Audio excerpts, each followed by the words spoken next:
முதலீட்டாளர்கள் மாநாடு, அம்பலமான கொள்கைகள். இந்திய மக்கள் மத்தியில் கடந்த ஒரு வாரத்தில் அதிகம் பேசப்பட்ட விஷயமாக இருந்தது தமிழ்நாட்டிலையும் குஜராத்திலையும் நடந்த முதலீட்டாளர்கள் மாநாடு தான். தமிழ்நாடு 2 நாள் கூட்டத்தில் 6.64 லட்சம் கோடி ரூபாய் முதலீடு விருப்பத்தை பெற்றிருக்கக்கூடிய வேளையில், குஜராத் கூட்டத்தின் முதல் நாள் முடிவில் 234 ஒப்பந்தங்கள் மூலம் 10.31 லட்சம் கோடி ரூபாய் அளவிலான முதலீட்டு விருப்பத்தை பெற்றதா சொல்லப்படுது. தமிழ்நாடை விட குஜராத்தில் அதிகம். 2 மாநிலங்களுக்கும் வாகன உற்பத்தி முக்கியமான வர்த்தகமாக இருக்கும் வேளையில் இந்த முதலீட்டாளர்கள் மாநாட்டில் ஆட்டோமொபைல் சார்ந்த முதலீடுகள் கொஞ்சம் அதிகமாகவே இருந்துச்சு. கேட்வே டு த ஃபியூச்சர் அப்படிங்கிற தீம் அடிப்படையில் குஜராத் முதலீட்டாளர்கள் மாநாடு நடப்பது எல்லாரையும் கவர்ந்துச்சு. ஆனால் தமிழ்நாடு முதலீட்டாளர்கள் மாநாட்டில் ஹுண்டாய் மூலம் எதிர்காலத்தை மாற்றியமைக்க போகும் ஹைட்ரஜன் வாயு மூலம் இயங்கும் காரை அறிமுகம் செய்த வேளையில், குஜராத் மாநில முதலீட்டாளர்கள் கூட்டத்தில் மாருதி சுசுகி அடுத்த அறிமுகம் செய்ய போகும் 100% எலக்ட்ரிக் காரை அறிமுகம் செய்தது பலரையும் கவனத்துக்குள்ளாக்கியது. ஹுண்டாய் நிறுவனம் தமிழ்நாட்டில் ஏற்கனவே 20,000 கோடி ரூபாய் முதலீடு செய்ய இருக்கிறதா அறிவித்த நிலையில, முதலீட்டாளர்கள் கூட்டத்தில் 6,180 கோடி ரூபாய் புதிய முதலீட்டை அறிவித்த மொத்த முதலீடு 26,180 கோடி ரூபாயை அறிவிச்சிருக்கு. இதுல முக்கியமான ஐஐடி மெட்ராஸுடன் இணைந்து ஹைட்ரஜன் வேலி இன்னோவேஷன் ஹப் அதை அமைக்கிறதுக்கு 180 கோடி ஒதுக்கீடு செய்யப்பட்டிருக்கு. இதற்கு முக்கியமான காரணம் ஹுண்டாய் நியாக்ஸ் என்னும் ஹைட்ரஜன் எரிவாயு எரிபொருளாக பயன்படுத்தும் எஃப்யூல் செல் மூலமாக மின்சாரம் மாற்றி ஒரு எலக்ட்ரிக் வாகன கட்டமைப்பில் இயங்கக்கூடிய காரை வரும் காலத்தில் தமிழ்நாட்டில் தயாரிக்க திட்டமிட்டு வருது. இதன் வாயிலாக தான் தமிழ்நாடு முதலீட்டாளர்கள் மாநாட்டில் ஹுண்டாய் நியாக்ஸ் கார் மக்களுடைய பார்வைக்காக வைக்கப்பட்டிருந்தது. மறுமுனையில் குஜராத்தில் சுசுகி இப்போ இருக்கக்கூடிய ஆலையில் புதிய உற்பத்தி தளத்தை அமைக்க ரூபாய் 3,200 கோடியும், குஜராத்தில் 2வது கார் தொழிற்சாலை அமைக்க 35,000 கோடியும் முதலீடு செய்ய இருக்கிறதா அறிவிச்சிருக்கு.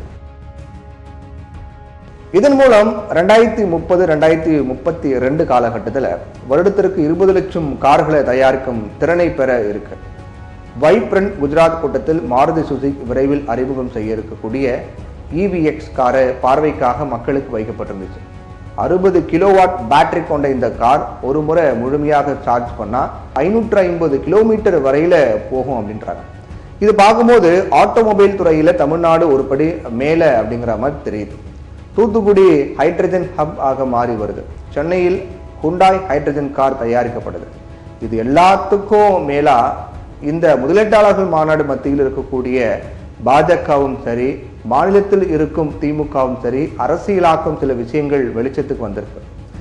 இந்த முதலீட்டாளர்கள் மாநாட்டின் விளைவாக ஐக்கிய அரபு எமிரேட்ஸின் லூலு குழுமம் குஜராத் மாநிலம் அகமதாபாத்தில் 4,000 கோடி முதலீட்டில் இந்தியாவின் மிகப்பெரிய வணிக வளாகத்தை உருவாக்க இருக்காங்க.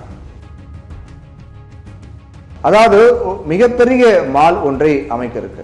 ஏற்கனவே கேரளா பெங்களூருவில் இந்த மால் அமைந்திருக்கக்கூடிய நிலையில தமிழ்நாட்டில் லூலு குழுமம் ஷாப்பிங் மால்கள், ஹைப்பர் மார்க்கெட்டுகள் மற்றும் உணவு பதப்படுத்துதல் போன்றவற்றை அமைக்க 3,500 கோடி முதலீடு செய்ய தமிழக அரசோட புரிந்துணர்வு ஒப்பந்தத்தில் கையெழுத்திட்டு இருக்காங்க.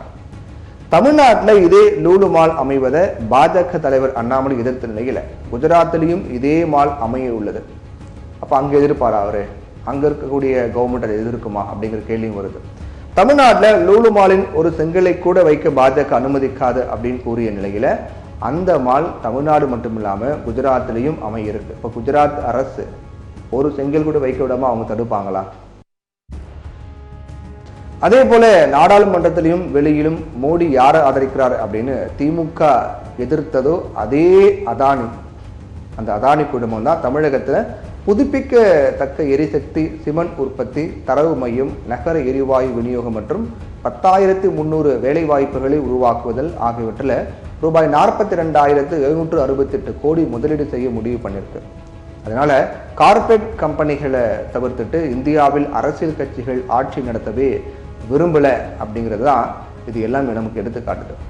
கார்பரேட்டுகள் தவிர்க்க முடியாத சக்திகளாக மாறிவிட்டனவா அல்லது மாற்றப்பட்டு விட்டனவா அப்படிங்கிறது தான் மிகப்பெரிய கேள்விக்குறியா இருக்கு. பொருளாதார கொள்கைகளை பொறுத்தவரை இந்திய அரசியல் கட்சிகள் ஒரே நேர்கோட்டில் தான் பயணிக்கிறாங்க அப்படிங்கிறது தான் கள நிலவரமா இருக்கு.